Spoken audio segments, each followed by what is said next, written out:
that again for me. Do we then make void the law through faith? God forbid. The Bible says God forbid, meaning hell no. You cannot put aside the law just because we got faith now. Read it again.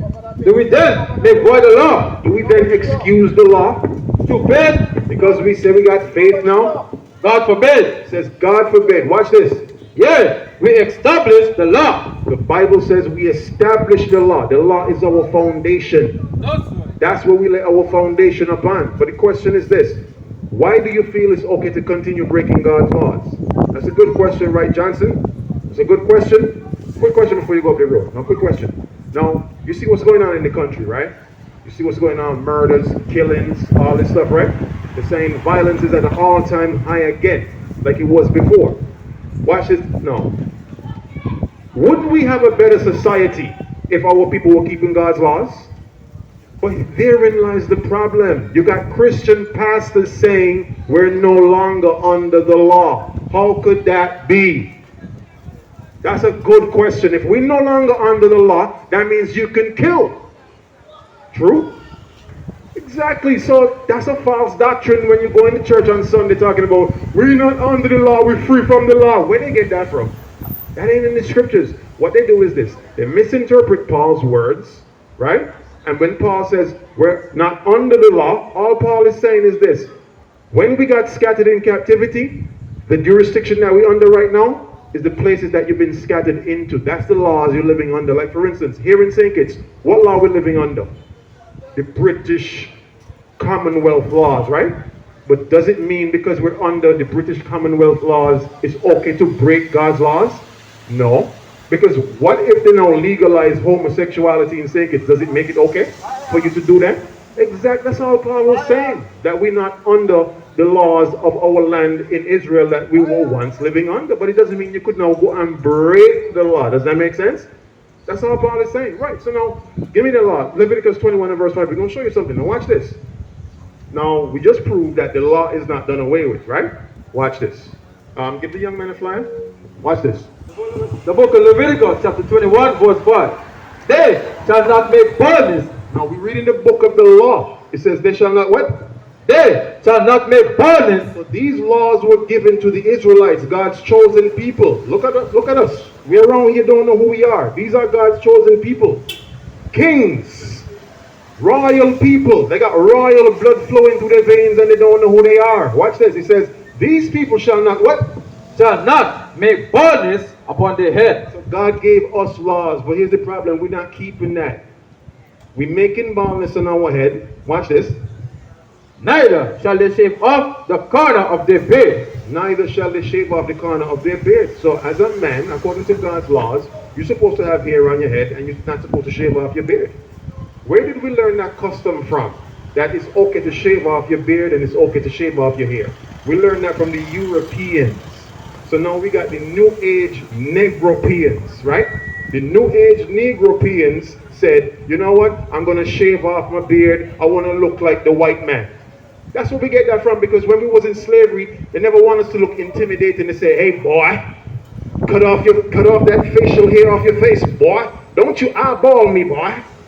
That's what they did to us, and it stuck with us that we felt like to be an upright standing citizen, we got to look like clean shaven. We got to have clean shaven hair. But where did we get that from? The other nations. It says, do not follow after the ways of the heathen. Give me that. Jeremiah chapter 10. Watch this. Jeremiah 10 and verse 1. Watch this. Now you believe in the Bible, right? Okay, watch this. The book of Jeremiah chapter 10 verse 1. Thus saith the Lord, learn not the way of the heathen. It says, learn not the ways of the heathen. So the Egyptians used to shave off all their hair. We can't do that because we're not Egyptians. We're Israelites. Watch this.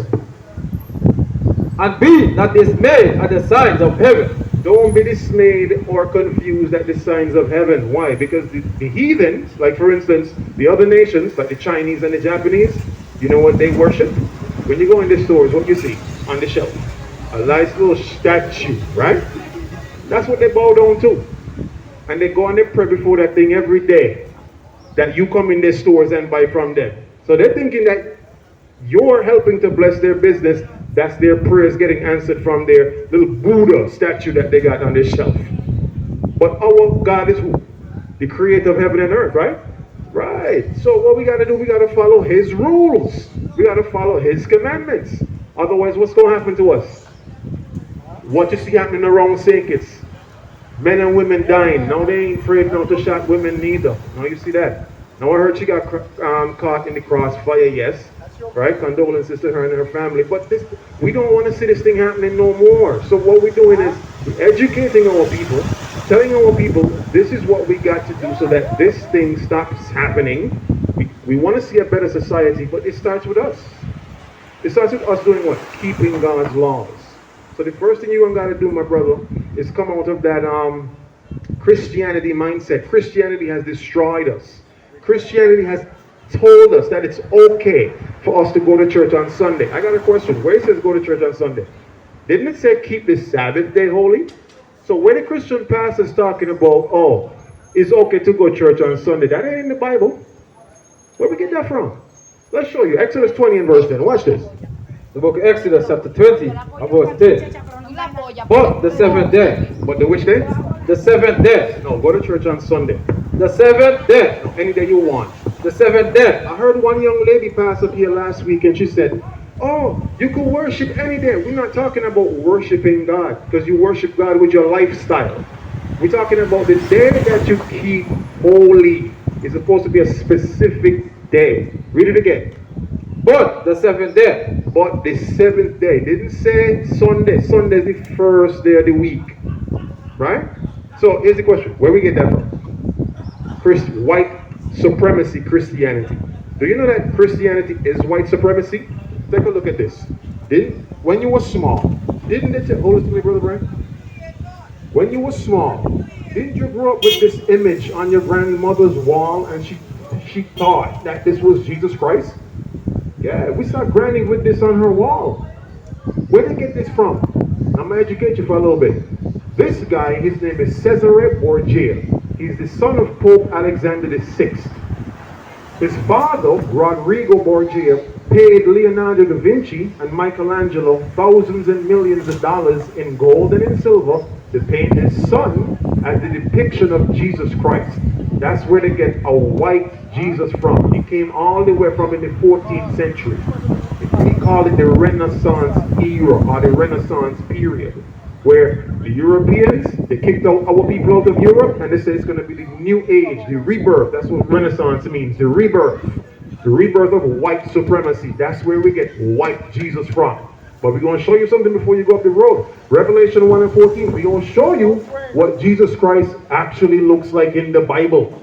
I got a question for anybody out here. Do y'all know how Jesus Christ looks according to the Bible? We're going to show you. Now, I heard a lot of people say this. Oh, nobody never see him. That's a lie. Ain't wrong. Let's see who saw him. Give me verse 1. The book of Revelation, chapter 1, verse 1. The revelation of the what? The revelation. The what? The revelation. The word revelation means revealing. The revealing of. Watch this. Of Jesus Christ, which God gave unto him to show unto his servant. Unto his what? Unto his servant. So if he gave a vision unto his servant, how nobody never see it? The revelator John was his servant. Let's see what the revelator John said in verse 14. Verse 14. His head and his hairs were white like wool. White like what? White like wool. So if Christ's head and his hairs were white like wool, who has woolly hair? That's a question I got for them brothers over there. Them brothers smart. See, them brothers thinking. They know. They know who got woolly hair. That's talking about Negro features. Woolly hair. Watch this. His head and his hairs were white like wool. So the Bible says that Christ's head and his hairs were white like wool. Like when a man gets aged to a certain age, his hair turns white. That's talking about wisdom. Watch this. And his eyes were as a flame of fire, and his feet like unto fine brass. Fine brass. What's the color of brass? It's brown. Brass is brown. You understand that? Watch this. As if they burn in a furnace. Now if you take anything and you burn it in a furnace, what color will it turn? Black, black, black. So Christ was what color? Black. So where we get this white image from? We got it from white supremacy.